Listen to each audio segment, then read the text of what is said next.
Hello students. तो आज के लेक्चर में हम न्यूमेरिकल करने वाले थे। तो स्टार्ट करते हैं पहले न्यूमेरिकल से, क्योंकि हमने वर्क, हीट और फर्स्ट लॉ थर्मोडायनेमिक्स के बारे में पढ़ा है, तो हम उसके ऊपर न्यूमेरिकल लिए हैं। तो पहला न्यूमेरिकल है, ठीक है, स्टेशनरी मास है गैस का, ठीक है, उसको कंप्रेस किया जा रहा है। Stationary mass of gas is compressed without friction, ठीक है। इसमें फ्रिक्शन का नहीं आ रहा है, तो हमें फ्रिक्शन को अकाउंट नहीं करना है, ठीक है। From an initial state of 0.3 metre cube, यानी उसका वॉल्यूम जो 0.3 मीटर क्यूब है, और प्रेशर 105 यानी 105 मेगा पास्कल है। उससे फाइनल स्टेट हमने अचीव की। तो जब उसको कंप्रेस किया तो वॉल्यूम ये आया हमारे पास 0.15 मीटर क्यूब, एंड प्रेशर आया 0.105, ये भी 0.105, क्योंकि ये इसमें बताया the pressure remaining constant during the process, यानी प्रेशर को कांस्टेंट रखते हुए इसको कंप्रेस किया जा रहा है, जिससे कि इसका वॉल्यूम 0.3 से घटकर 0.15 रहेगा। यानी इसमें कांस्टेंट प्रेशर है, क्योंकि इसमें 0.105 आपको दिया हुआ प्रेशर 0.105 मेगा पास्कल है। There is a transfer of heat from gas during the process, यानी गैस से इसमें से हीट निकलती है। तो फिर हमें पता लगाना कि how much the internal energy of gas change. तो प्रॉब्लम को समझते हैं डायग्राम के थ्रू। मान लीजिए ये कंटेनर में गैस थी, इसको कंप्रेस किया गया। मान लीजिए यहाँ से कंप्रेस कर रहे हैं इसको, ठीक है, पर इस तरह से कंप्रेस कर रहे हैं कि इसका प्रेशर कांस्टेंट रहे, ठीक है। तो प्रेशर तो कांस्टेंट है इसका, पर वॉल्यूम घटकर हो जाता है V1 से V2। तो इस स्थिति में हमको निकालना है कि हीट कितनी बाहर निकली है, क्योंकि जब इसको ऐसे प्रेस करेंगे, ठीक है, ऐसे प्रेस करेंगे, तब क्या होगा कि वॉल्यूम घटेगा। तो जब वॉल्यूम घटेगा इसका, तो टेम्परेचर बढ़ेगा। तो टेम्परेचर जब वापस एनवायरनमेंट में जाएगा, यानी मान लीजिए इसकी वॉल गर्म हो गई और यहाँ से टेम्परेचर निकल रहा है, ठीक है, तो वापस इसमें प्रेशर डिक्रीज होगा, ठीक है। ये प्रोसेस धीरे धीरे की जा रही होगी, तब इसमें प्रेशर कांस्टेंट है, ठीक। अदरवाइज प्रेशर बढ़ जाता, पर इसमें प्रोसेस को यानी धीरे धीरे किया जा रहा है, ठीक। तो अब हम लिख लेते हैं जो जो हमारे पास डेटा है। हमें पता है प्रेशर तो कांस्टेंट है, तो उसको पी लिखते हैं ओनली। पी है हमारे पास 0.105 मेगा पास्कल। मेगा पास्कल को लिखते हैं 10⁶ और पास्कल, ठीक है। V1 है हमारे पास 0.3 मीटर क्यूब, है ना। हमें ये जो यूनिट्स है, ये यहीं पर चेंज करनी है जब लिख रहे हैं हम, ताकि बाद में इसमें मिस्टेक्स नहीं हो। और प्रेशर है, उसके बाद पी सेम ही है, और V2 आ गया हमारे पास जब हमने इसको कंप्रेस किया, तो ये आ गया 0.15 मीटर क्यूब, ठीक है। तो इस स्थिति में हमको निकालना है कि इंटरनल एनर्जी में चेंज कितना है। तो हम पहले फॉर्मूला लिखते हैं कि चेंज इन इंटरनल एनर्जी, ठीक है। अब यहाँ पे हम पहले टोटल एनर्जी लिख रहे थे सिस्टम की, पर सिस्टम की एनर्जी इसमें बाकी और कुछ नहीं दिया हुआ है। इसमें काइनेटिक एनर्जी, पोटेंशियल एनर्जी, तो हमें उसको नेगलेक्ट करना है। हमें ओनली इंटरनल एनर्जी का पार्ट लेना है। इंटरनल एनर्जी में चेंज किसके बराबर होता है? जो हम उसको हीट देते हैं और जो वर्क उसमें से हमें मिलता है, ठीक है। तो वैल्यू रखते हैं इसमें। फिर हमें इंटरनल एनर्जी निकालनी है, तो पहले हमें हीट निकालनी पड़ेगी, हीट कितनी निकलती है इसमें, ठीक है। और हमें वर्क भी देखना होगा कि वर्क कितना हो रहा है इसमें। तो हीट तो हमको transfer of heat from gas during the process, ये मैंने कुछ लिख दिया क्योंकि हीट दी हुई है इसमें। ये है जो प्रोसेस में जो हीट निकल रही है, वो है 37.6 किलो जूल, ठीक है। क्योंकि हीट दिया होगा, क्योंकि हीट भी नहीं दिया, वर्क में दिया, तो हम कैसे प्रोसेस कर सकते थे, ठीक है। तो there is heat transfer of during the process 37.6 kilo joule, यानी इतनी हीट निकल रही है। तो हमने साइन कन्वर्जन कन्वर्जन में देखा था कि साइन, इसको साइन कैसे देंगे हम, जब हीट इस सिस्टम को देंगे तो उसको लिखेंगे पॉजिटिव, अगर हीट निकल रही है तो उसको लिखेंगे नेगेटिव। तो यहाँ पर दिया गया है कि हीट निकल रही है सिस्टम से, तो हम इस क्यू को लिखेंगे -37.6, ठीक है, माइनस डब्ल्यू, जो कि हमको पता नहीं है, डेल्टा यू, ठीक। तो अगर हमें डब्ल्यू की वैल्यू दे दी जाती, और अगर उसमें बोला जाए कि वर्क मिल रहा है या वर्क हमको हम दे रहे हैं, तब हम इसमें न्यूमेरिकल वैल्यू में डायरेक्ट साइन ले सकते थे, पर हम डब्ल्यू को हम निकालेंगे पीडीवी वर्क के थ्रू, ठीक है। तो पीडीवी वर्क के थ्रू निकाल, तो जैसी जैसी हमको वैल्यू मिलेगी हम वैसा का वैसा इसमें रखेंगे, क्योंकि इस पीडीवी वर्क से डिसाइड हो जाता है कि इसमें से वर्क निकल रहा है, ठीक है, वर्क मिल रहा है या वर्क देना पड़ रहा है। अगर इसको सोल्व करने में माइनस में वैल्यू आती है, तो हमें पता लग जाएगा कि वर्क हम इसको दे रहे हैं, और अगर पॉजिटिव वैल्यू आती है तो हमें मिलता है कि वर्क हम इससे ले रहे हैं, क्योंकि हम गैस को कंप्रेस कर रहे हैं, इसका मतलब हम सिस्टम में वर्क दे रहे हैं।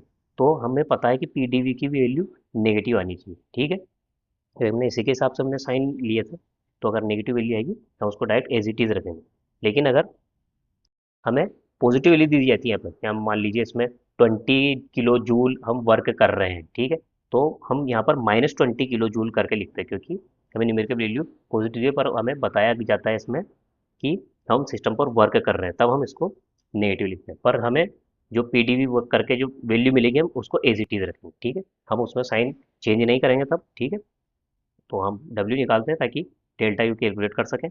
तो डब्ल्यू के लिए हमें क्या करना होगा, डब्ल्यू इज इक्वल टू हमारे पास एक्सप्रेशन है पी डी वी, यानी प्रेशर और वॉल्यूम में जिस हिसाब से ये चेंजेस होता है उस तरह से हम वर्क कैलकुलेट करते हैं। और यहाँ पर आती है वैल्यू V1 टू V2। तो यहाँ पर रखते हैं। तो P तो कांस्टेंट है, तो P को बाहर कर देंगे। तो dV का आएगा हमारे पास, dV का आएगा V1 से V2।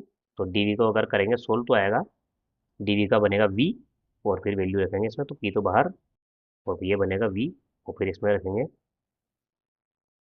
लिमिट्स। तो ये बनेगा P V2 माइनस V1। तो इससे हमारे पास वर्क आ जाएगा। तो जब हम इसको सोल्व करेंगे, मैं इसमें न्यूमेरिकल कैलकुलेशन नहीं बता रहा हूँ, जब हम इसको सोल्व करेंगे तो हमारे पास आएगा कुछ माइनस के 15.75 किलो जूल। वो हम इसको एज इट इज ऐसा ही यहाँ रख देंगे, तो हमें ये मिल जाएगा। तो हम इसको रखते हैं वैल्यू, यहाँ मिटा देते हैं थोड़ा सा। तो delta U is equal to, Q को तो रखा -37.6, और फिर माइनस, और डब्ल्यू की जगह वापस ऐसा ही रख देंगे, -15.75। तो ये बचेगा हमारे पास, आएगा ये 21.85 किलो जूल, वो आएगा नेगेटिव।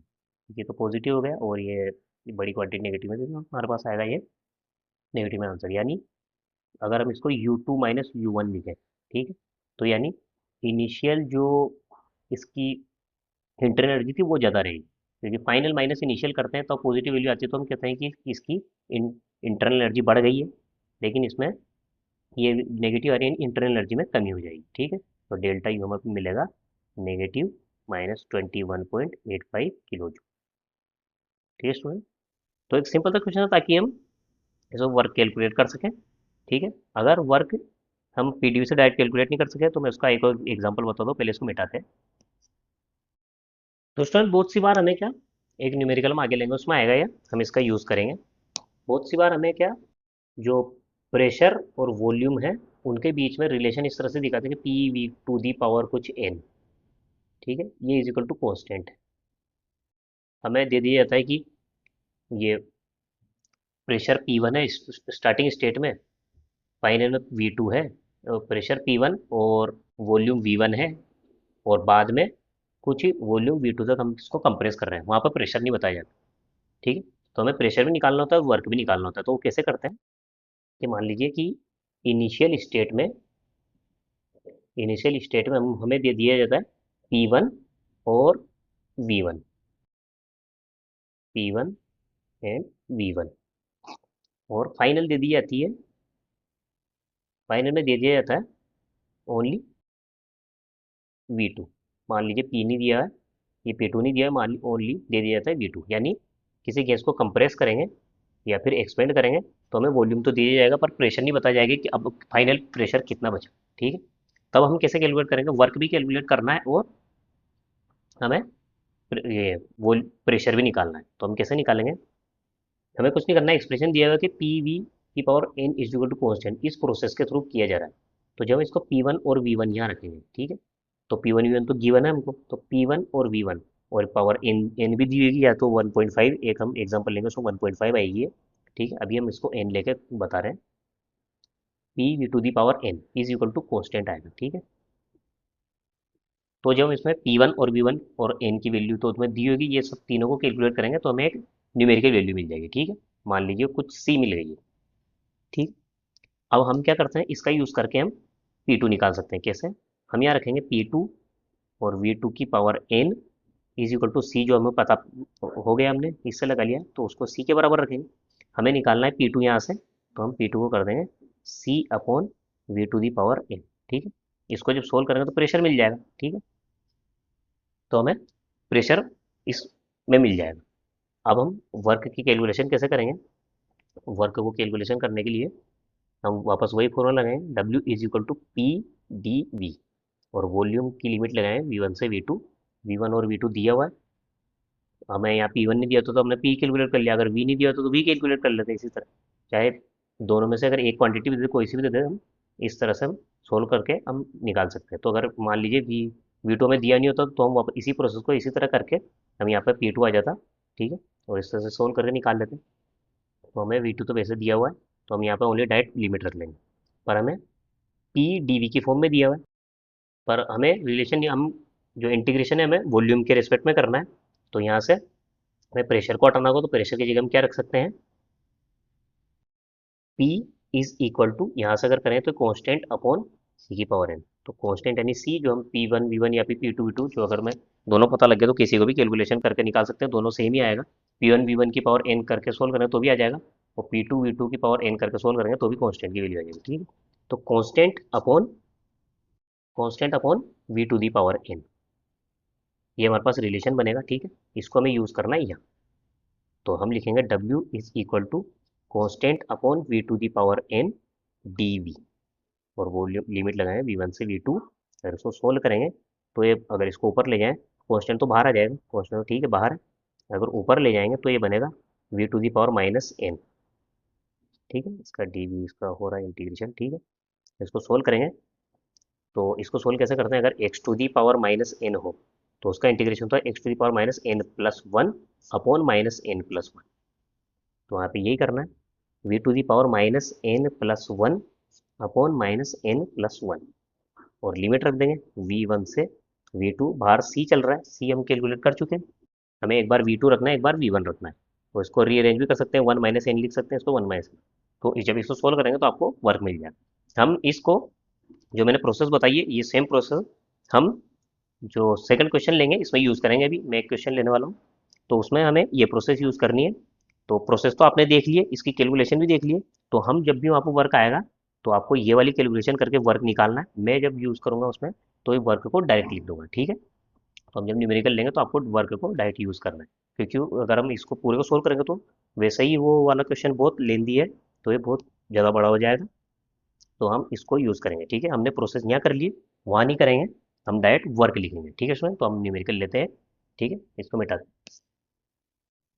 तो स्टूडेंट्स, एक और क्वेश्चन लिया हमने, इसमें दिया हुआ है कि 4 kg of A gas is content with in A piston cylinder assembly, यानी एक पिस्टन सिलेंडर असेंबली है, उसके अंदर 4 kg गैस है। ठीक है, तो हम डेटा लिखते जाते हैं, सॉल्यूशन।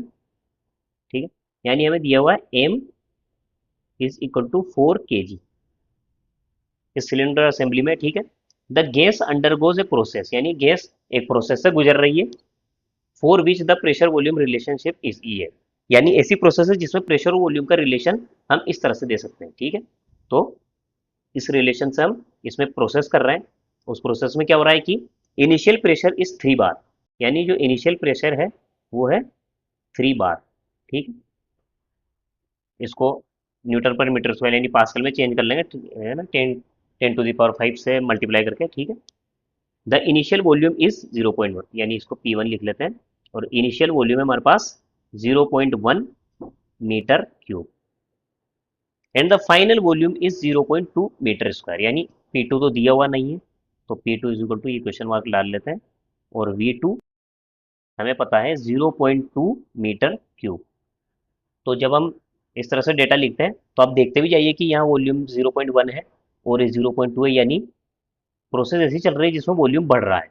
वॉल्यूम बढ़ रहा है, यानी जो पिस्टन के अंदर जो सिलेंडर है उसका वॉल्यूम बढ़ रहा है। ठीक है, तो आपसे उससे क्या डायग्राम बनाने में आसानी होती है। ठीक, the change in the specific internal energy of the gas in the process is U2 minus U1 is equal to minus 4.6 kilo joule पर केजी, यानी हमें दिया हुआ है कि इस प्रोसेस में जो हम प्रोसेस कर रहे हैं इसमें जो इंटरनल एनर्जी में चेंज हो रहा है जो गैस की, वो हमें स्पेसिफिक फॉर्म में दी है, यानी पर केजी के लिए दी हुई है।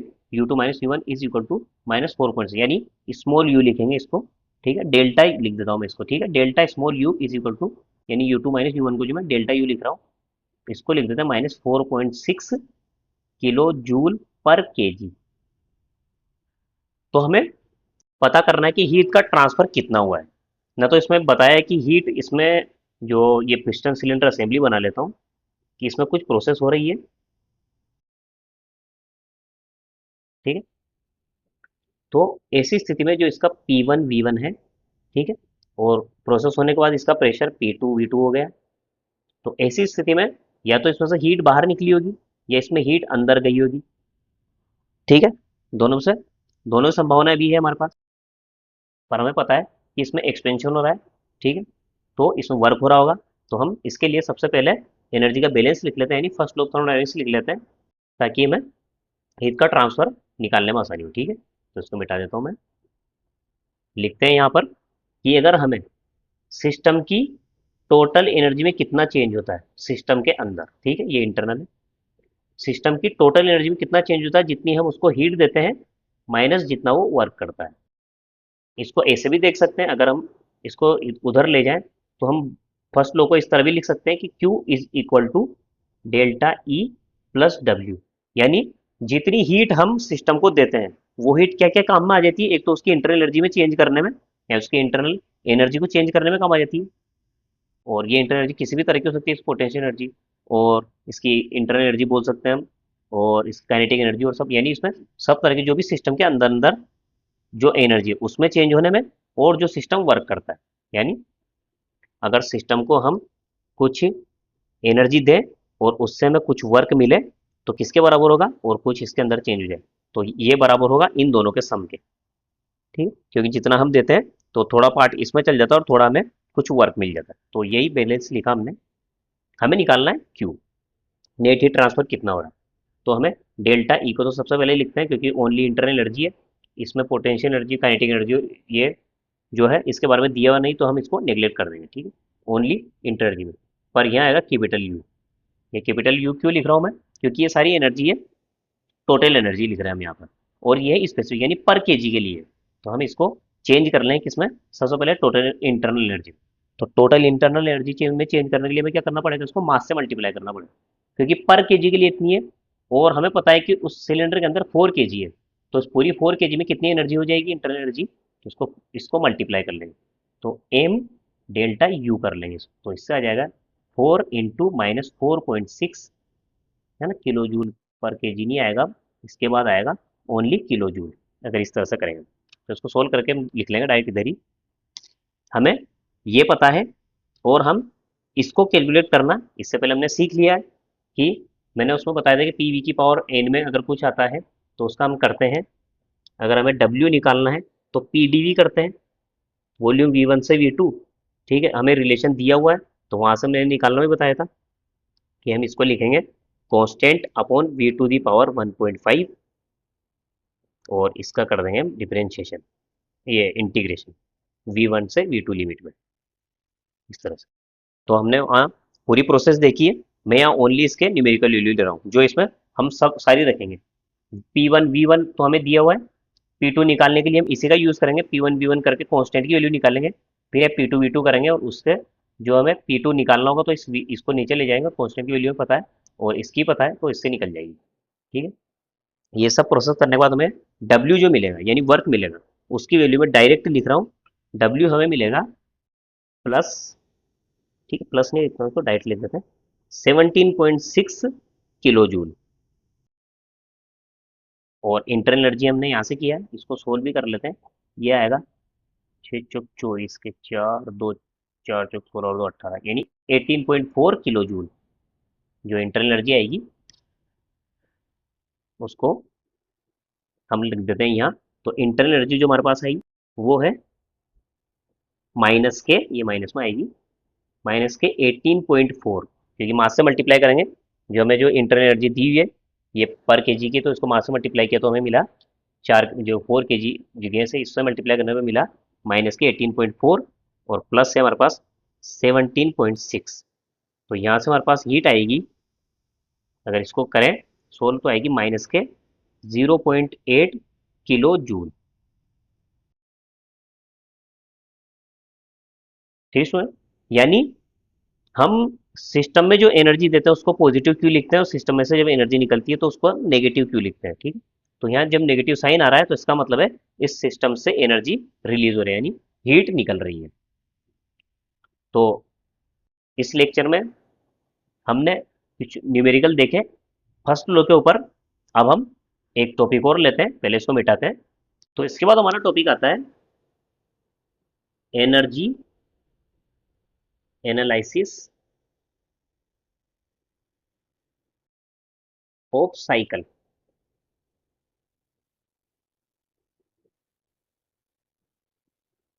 यानी साइकिल से, यानी साइकिल का मतलब ये है कि अगर ये मास प्रेशर और वॉल्यूम में ग्राफ ले ओनली, तो साइकिल का मतलब ये है कि हम प्रोसेस शुरू करेंगे किसी पॉइंट से, किसी दूसरे पॉइंट तक जाएंगे।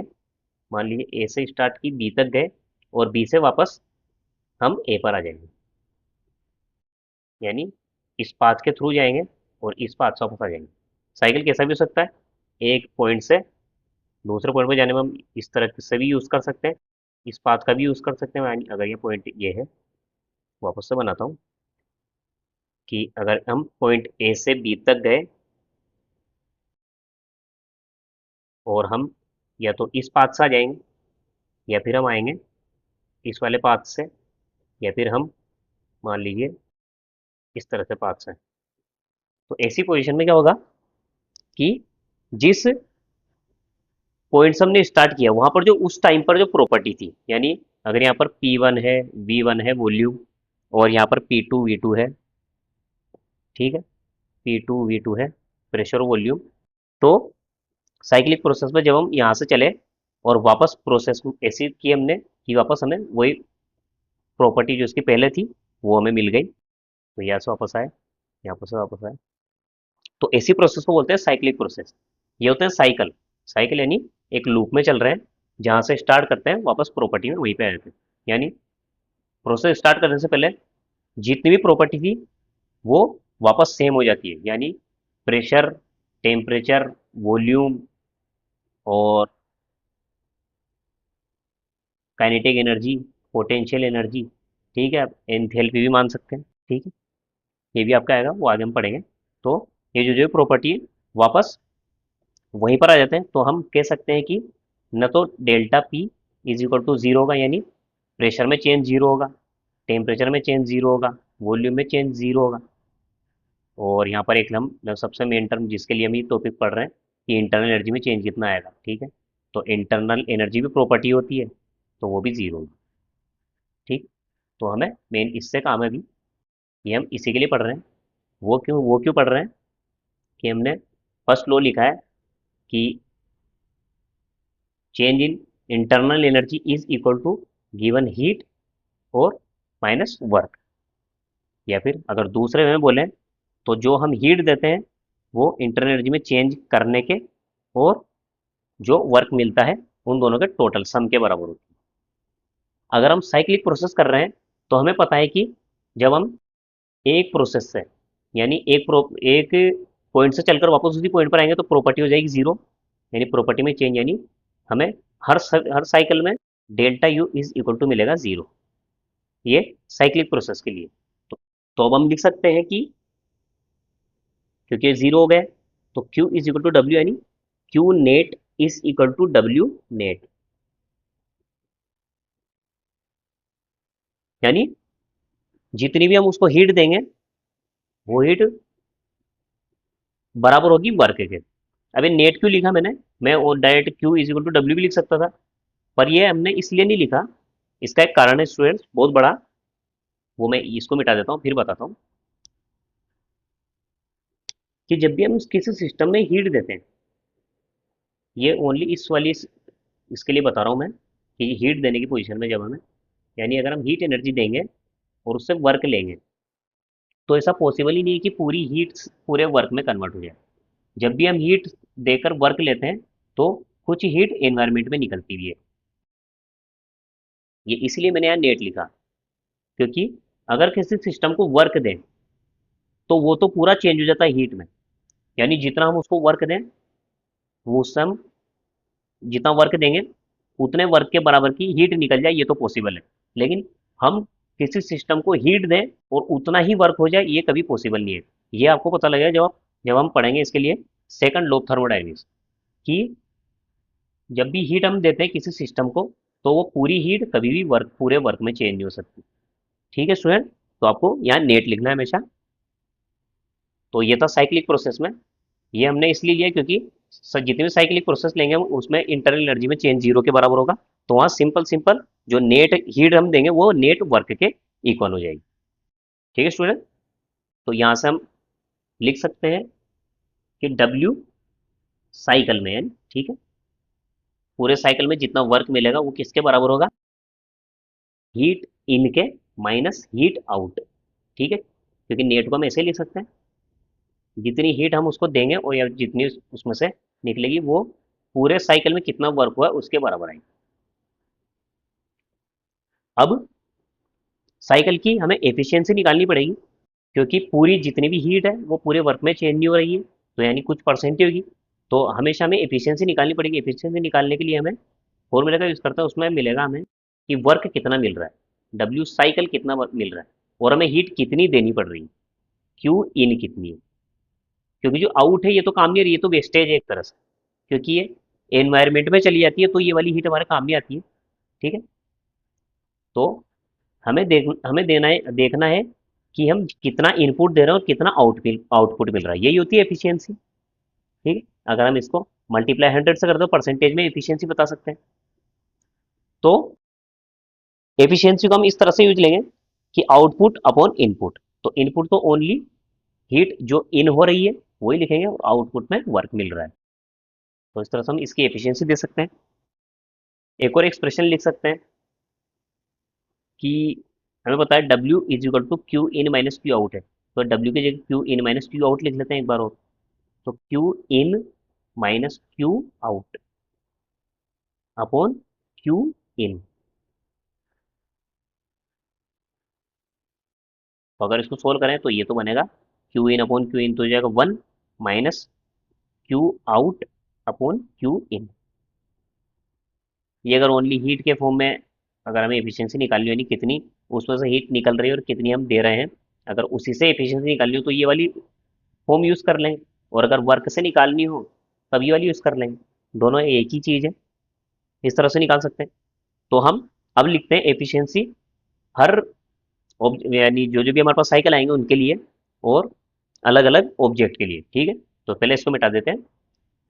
तो हम अलग अलग डिवाइस के लिए अलग अलग लिख लेते हैं कि एफिशिएंसी एफिशिएंसी किसके लिए, अगर इंजन के लिए देखें, ठीक है, तो इंजन के लिए तो हम क्या करते हैं कि हीट देते हैं।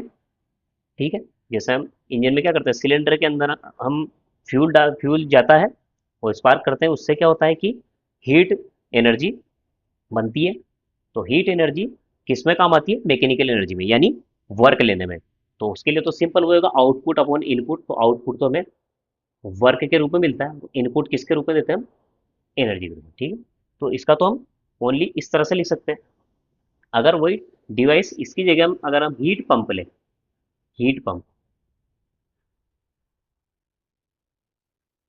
हीट पंप तो कैसे देंगे। अब हीट पंप का काम क्या होता है, जैसे हीटर की तरह समझ सकते हैं इसको, कि हीट पंप में क्या होता है, जो हमें हीट दे, यानी एक हीटर की तरह होता है।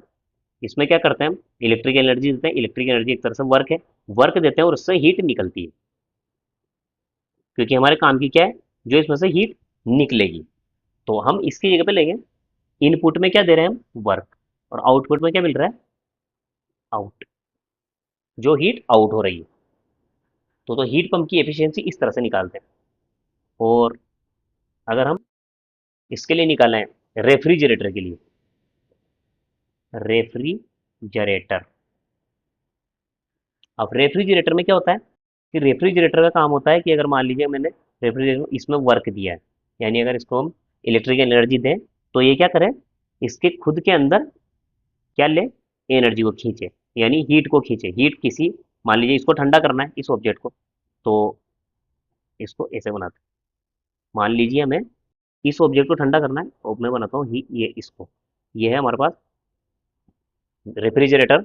तो हम इसको दे रहे हैं वर्क, तो ये इसमें से हीट को खींच ले। ठीक है, ये हीट एनर्जी खींच रहा है, यानी कितनी ये इन कर रहा है। ठीक है, जो भी इसके सिस्टम इसके अंदर जाएगी ना ये, तो हम करेंगे कि कितनी हीट इसमें इन हो रही है, और उसके लिए हमें वर्क कितना देना पड़ेगा। तो आउटपुट अपॉन इनपुट, तो इस तरह से हम इनकी एफिशिएंसी निकालते हैं और साइकिल की एफिशिएंसी निकालते हैं। तो स्टूडेंट आज के लेक्चर में इतना ही, मिलते हैं अगले लेक्चर में, तब तक के लिए गुड बाय।